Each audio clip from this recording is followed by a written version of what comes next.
सातपूरमध्ये पहाटे शस्त्राने रिक्षाचालकाला भुसकले. शहरात खून सत्र सुरूच. रात्रीच्या भांडणाची काढली कुरापत. 4 हल्लेखोर सातपूर पोलिसांच्या ताब्यात. सातपूर येथील श्रमिकनगर भागात असलेल्या गंगासागर नगरातील स्वामी नरेंद्र छाया हाईट्स या अपार्टमेंटच्या परिसरात 4 हल्लेखोरांनी धारदार शस्त्राने शनिवारी दिनांक 12 एप्रिल रोजी पहाटेच्या सुमारास एका रिक्षाचालकावर हल्ला चढवला. या हल्ल्यात प्रकाश मधुकर सूर्यवंशी वय 39 वर्ष हा गंभीररीत्या जखमी झाल्याने त्यास रुग्णालयात दाखल करण्यात आले. मात्र उपचार सुरू असतानाच सकाळी त्यास डॉक्टरांनी मयत घोषित केले. सातपूर पोलिसांनी खुनाचा गुन्हा दाखल केला. शनिवारी पहाटे संशयित संघर्ष मोरे, संदीप जाधव, प्रमोद भगत यांच्यासह आणखी एका साथीदाराने रात्री उद्यानाजवळ झालेल्या भांडणाच्या कुरापतीवरून पहाटे सूर्यवंशी याच्यावर हल्लेखोरांनी लाठ्या, काठ्या आणि कोयत्यासारख्या धारदार शस्त्रांनी हल्ला केला.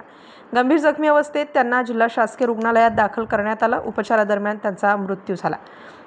घटनेची माहिती मिळताच वरिष्ठ पोलीस निरीक्षक रणजित नलवडे यांनी धाव घेत पाहणी करून तपासाचे चक्र फिरवून 4 संशयित हल्लेखोरांना ताब्यात घेतलं असून त्यांची कसून चौकशी केली आहे. सूर्यवंशी हे रिक्षाचालक म्हणून आपल्या कुटुंबाचा उदरनिर्वाह करत होते. त्यांच्या मृत्यूने सूर्यवंशी कुटुंबाचा आधार हरवला आहे. त्यांच्या पश्चात पत्नी, 3 मुली, आई वडील असा परिवार आहे. 4 ते 5 जणांच्या टोळक्याने धारदार शस्त्रांचा वापर करून केलेल्या हल्ल्यात प्रकाश मधुकर सूर्यवंशी यांचा मृत्यू झाल्याने सूर्यवंशी यांच्या कुटुंबियांसह नातेवाईकांनी सातपूर पोलीस ठाणे गाठून गुन्हेगारांना ताबडतोब अटक करून कडक शिक्षा करावी या मागणीसाठी ठिय्या आंदोलन पुकारले. तर वरिष्ठ पोलीस निरीक्षक रणजित नलवडे, विश्वास पाटील यांनी आंदोलनकर्त्यांची समजूत काढली. स्टार न्यूजसाठी सिद्धार्थ लोखंडे, नाशिक.